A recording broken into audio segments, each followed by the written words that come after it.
What do you call a raid that feels like war but fires no shots? At dawn, the U.S. Navy and Coast Guard took 2 Venezuelan-linked tankers without a word, then reportedly chased a third. In this video, we break down the layered approach: helicopter overwatch, elite boarding teams, rapid immobilization, and the silent reaction from the crews. Then we follow the consequence you didn't see: brokers, shipowners, and insurers scrambling as enforcement shifts from static lists to dynamic, intelligence-led actions at sea. If you trade, insure, or ship energy, the rules just changed. Here's how.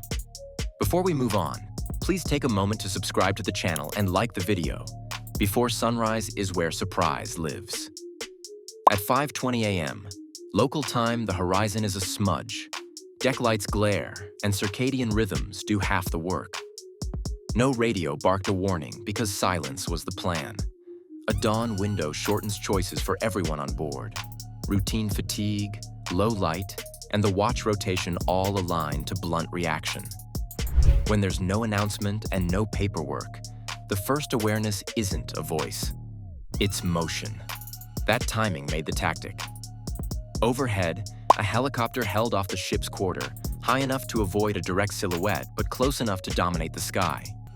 Below, RHIBs ran dark and low, their hulls knifing through the chop where the bow wake and wind noise build a blanket.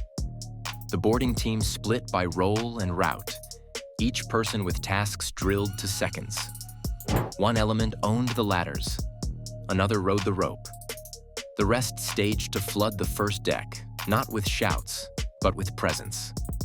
The goal wasn't theater, it was control in minutes. On paper, the tankers didn't scream target. Foreign flags, mixed crews, long-haul routes toward Asia, logs that could pass a quick glance. That gray zone usually slows decisions. Do you pause because the database doesn't flash red? Here, the answer was no. The plan was intelligence-led, not checklist-led. That opens the door to act before a ship broadcasts a narrative that spreads faster than the boarding team can climb. A helo on the quarter does 2 simple things that buy time. First, its landing light and body angle throw glare across the bridge windows so lookouts fight reflections instead of shapes. Second, rotor wash blends with sea wind and engine hum, so the distinct thrum of small boats vanishes under a broader roar. In those few seconds, ladders hook, fast ropes drop, and boots meet steel before eyes adjust. Time turns into ground taken. Doctrine takes over right then. In visit, board, search, and seizure work, the first 3 doors matter most: the bridge, engineering spaces, and communications. You lock those and the rest of the ship becomes quiet steel. It's a 3-point choke. Think of it as flipping breakers in a dark house. One switch cuts steering and speed. Another denies the machinery that feeds both. The last kills the voice to the outside. Nothing moves. Nothing calls out. With that done, you can slow down without losing control. Prior operations taught a simple lesson: neutralize the GMDSS panel and the AIS early, or they will tell the world for you. A taped key or a lifted cover is quick insurance against a Mayday blast. Pulling power to exterior antennas and isolating SATCOM modems removes the reach of any shore handler waiting to steer the narrative. The less that leaves the ship in the first minute, the smoother the next 10. Crews used to inspections expect clipboards and questions. They count on the pace of paperwork to buy time. They didn't get that. They got a silent sequence practiced until it looks like muscle memory. Hands up, step back, engines to neutral, breakers safe, transmitters cold. The ship didn't lurch, shout, or argue. It changed ownership of its nerves. That's the payoff. Pre-dawn compression squeezes reaction to nothing and strips risk from the first contact. The layered method, helo above, RHIBs below, team in the middle, captured the control nodes in seconds and met 0 resistance. With control secured and radios quiet, the real ripple began. Not on the deck, but in offices thousands of miles away, where keyboards, spreadsheets, and risk lines started moving faster than any tanker ever could. Control locked in, the next minutes looked like a drill no one scheduled. The mates on watch kept their hands high and clear of panels.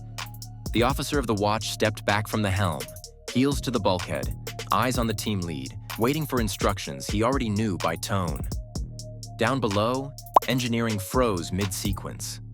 Fuel flow stayed steady. No one reached for a valve. The general alarm stayed cold. No mayday, no scramble, no raised voices on the PA. The crew read the room, saw the posture, and chose the safest play. Compliance without argument while they were briefly debriefed, logged, and separated from controls. That quiet spread with purpose. Bridge wings stayed manned but passive, binoculars hanging. Radios looked alive but were muted at the source. The captain offered ship particulars, registry, cargo documentation, and route plans, then deferred. On the main deck, hands were visible and tools set down. No one tried to film, stream, or message. Comms were already isolated. It felt like a safety inspection with the volume turned all the way down. The result was order without friction. A ship held steady in the water as if nothing had happened except the name on the controls. If the hull wasn't on a public sanctions list, why did brokers and insurers go from calm to redline? Static lists used to be a shield.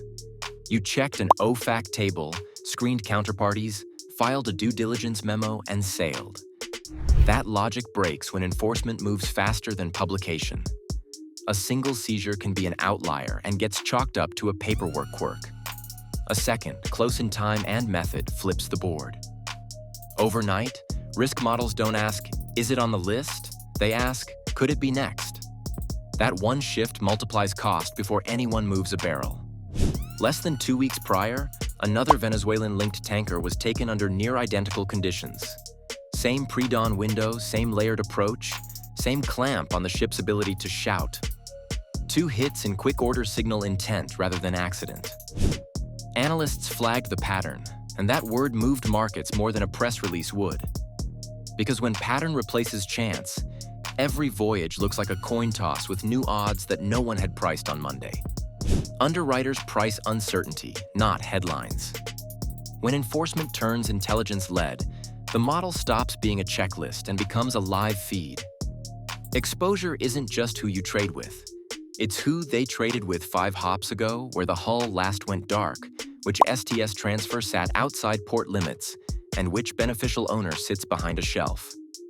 That's dynamic exposure analysis.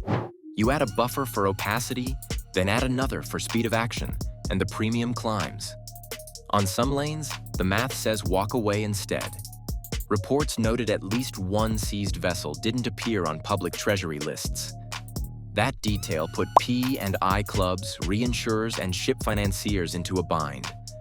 Compliance officers could no longer point at a clean screen and call it green. They had to explain to credit committees why a ship that passed last week now sits in a gray zone today. Some repriced cover mid-voyage.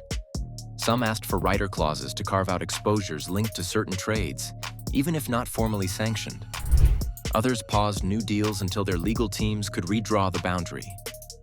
By mid-week, whispers of a third target, same region, similar profile, ran through desks in London, Singapore, and New York. That rumor did more work than any notice to mariners.